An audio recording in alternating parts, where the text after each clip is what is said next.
আমরা বলেছি তরুণদেরকে ক্ষমতায়িত করতে হবে, এর মানে এটা না এনসিপি কে ক্ষমতায় আনতে হবে।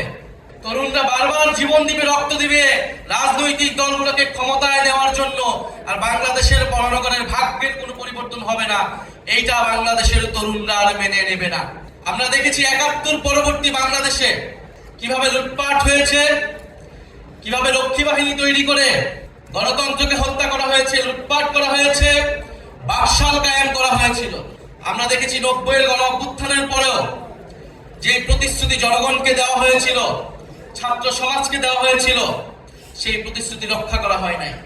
ফলে ২৪-এর গণ অভ্যুত্থানকে ব্যর্থ করে দিতে, ২৪-এর গণ অভ্যুত্থানের প্রজন্মকে প্রতারিত করতে সকল ধরনের আয়োজন সম্পন্ন হয়েছে। কিন্তু আমরা বলতে চাই, সমীকরণ এখনই শেষ হয়ে যায় নাই।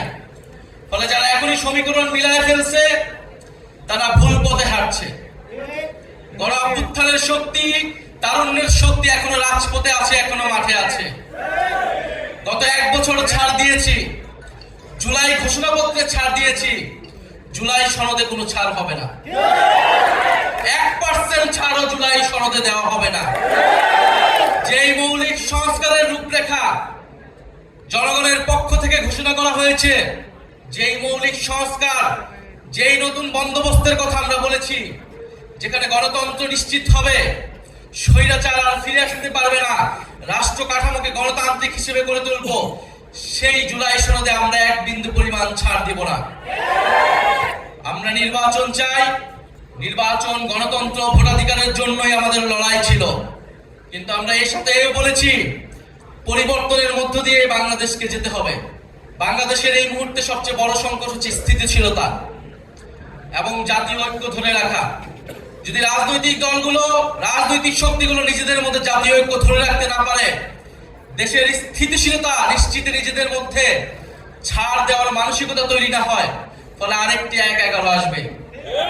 কারণ আমরা ইতিহাসে এটাই দেখেছি।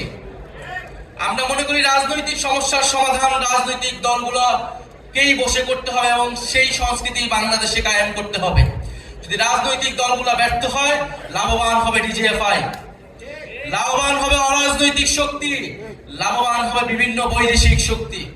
আমরা গণ অভ্যুত্থানের পরে যেই জাতীয় ঐক্যের স্বার্থে, বাংলাদেশের স্থিতিশীলতার স্বার্থে গত ১ বছর ধরে গণ অভ্যুত্থানের শক্তি, বৈষম্য বিরোধী শক্তি, জাতীয় নাগরিক পার্টি বারবার ছাড় দিয়ে গিয়েছে। কিন্তু ছাড় দিতে দিতে আমরা শেষ প্রান্তে এসেছি। আমরা এবার ছাড় দিব না। আমরা এবার আদায় করে নিব যে গণ অভ্যুত্থানের পরে নতুন বাংলাদেশের প্রতিশ্রুতি আমরা দিয়েছি, যে গণতন্ত্র প্রতিষ্ঠার, বৈষম্যহীন বাংলাদেশ প্রতিষ্ঠার প্রতিশ্রুতি দিয়েছি। অন্তর্বর্তী সরকার যেই প্রতিশ্রুতি দিয়ে, যেই শহীদের রক্তের উপর দিয়ে প্রতিষ্ঠিত হয়েছে, সেই প্রতিশ্রুতি আদায় না করে এই সরকার যেতে পারবে না। সেই প্রতিশ্রুতি বাস্তবায়ন না হওয়া পর্যন্ত কোনো রাজনৈতিক দল ক্ষমতায় আসতে পারবে না। ফলে আমরা এখনো বলবো, আসুন জাতীয় ঐক্যের স্বার্থে, স্থিতিশীলতার স্বার্থে আমরা সেই প্রতিশ্রুতিগুলো একে একে পূরণ করি। আজকে জাতীয় যুব দিবস, জাতীয় যুব সম্মেলন, ফলে যুবকরা একত্রিত হয়েছে। আমরা দীর্ঘ সময় ধরে আপনাদের স্বপ্ন সম্ভাবনার কথা শুনেছি। আমরা দেখেছি বিগত ১৬ বছরে এদেশের তরুণদের সাথে কিভাবে ট্রিট করা হয়েছে। শুধু ১৬ বছর নয়, আমরা গত ৫৪ বছরের ইতিহাসও দেখেছি। তরুণরা বারবার রক্ত দিয়েছে, বারবার রুখে দাঁড়িয়েছে, বারবার স্বৈরাচারের বিরুদ্ধে দাঁড়িয়েছে এবং বারবার প্রতারিত হয়েছে। গত ১৬ বছর ধরে বারবার রাজনৈতিক দলগুলোর পক্ষ থেকে, ফ্যাসিবাদ বিরোধী দলগুলোর পক্ষ থেকে আহ্বান করা হয়েছিল, তরুণরা কেন রাজপথে নেমে আসছে না, ছাত্ররা কেন রাজপথে নেমে আসছে না।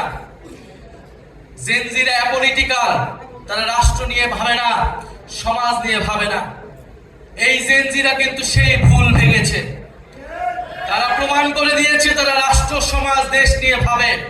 সবচেয়ে দেশপ্রেমিক প্রজন্ম এই জুলাই গণ অভ্যুত্থানে রাজপথে নেমেছে, জীবন দিয়েছে, বুলেটের সামনে দাঁড়িয়েছে। কিন্তু বিনিময়ে কি পেয়েছে? যদি এই তরুণদেরকে আপনারা, আমরা, বাংলাদেশের যারা ক্ষমতা কাঠামো রয়েছে, যারা ক্ষমতা নির্ধারণ করে, তারা যদি আবারও প্রতারিত করি, এই দেশের আর কোনো ভবিষ্যৎ নাই। তরুণরা বারবার জীবন দিবে, রক্ত দিবে রাজনৈতিক দলগুলোকে ক্ষমতায় নেওয়ার জন্য, আর বাংলাদেশের জনগণের ভাগ্যের কোনো পরিবর্তন হবে না, এইটা বাংলাদেশের তরুণরা আর মেনে নেবে না। বাংলাদেশের তরুণরা একটা অমর্যাদাকর জীবন যাপন করে, একটা হীনমন্যতা নিয়ে তাদেরকে জীবন যাপন করতে হয়, একটা হতাশা নিয়ে তাদেরকে বেঁচে থাকতে হয় পরিবারে, সমাজে, রাষ্ট্রে। সে জানে এই রাষ্ট্র তাকে সক্ষম হিসেবে, দক্ষ হিসেবে গড়ে তোলে নাই, সেটা এই দেশের শিক্ষা ব্যবস্থার দিকে তাকালেই বোঝা যায়।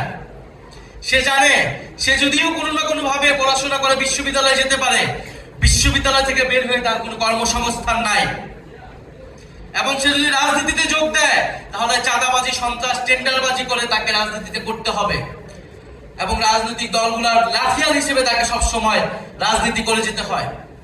ফলে তরুণদের এই হতাশা, হীনমন্যতা থেকেই তরুণরা রাজনীতিতে এতদিন আসে নাই, বিপ্লবে আসে নাই, রাজপথে আসে নাই।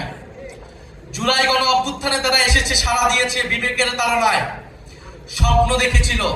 ফলে সেই স্বপ্ন যদি আবারও ভঙ্গ হয়, সেই স্বপ্ন যদি আবারও প্রতারিত হয়, বাংলাদেশের জনগণ কোনোদিনই ক্ষমা করবে না, যারা এর জন্য দায়ী থাকবে। কিন্তু আমরা আজকে এখানে বলতে এসেছি, সেই স্বপ্ন ভঙ্গ আমরা হতে দিব না। বাংলাদেশের জুলাইয়ের প্রজন্মকে আমরা প্রতারিত হতে দিব না। আমাদের নিয়ে যতই মিডিয়া ট্রায়াল করা হোক, আমাদের নিয়ে যতই ষড়যন্ত্র করা হোক না কেন, গণ অভ্যুত্থানের আকাঙ্ক্ষায় তরুণ প্রজন্মকে ক্ষমতায়িত করতে আমরা রাজপথে লড়াই করে যাব। আমরা বলেছি তরুণদেরকে ক্ষমতায়িত করতে হবে, এর মানে এটা না এনসিপি কে ক্ষমতায় আনতে হবে।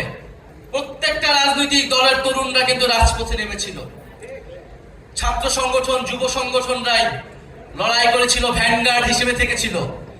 রাজনৈতিক দলগুলো তার কতটুকু মূল্যায়ন করেছে?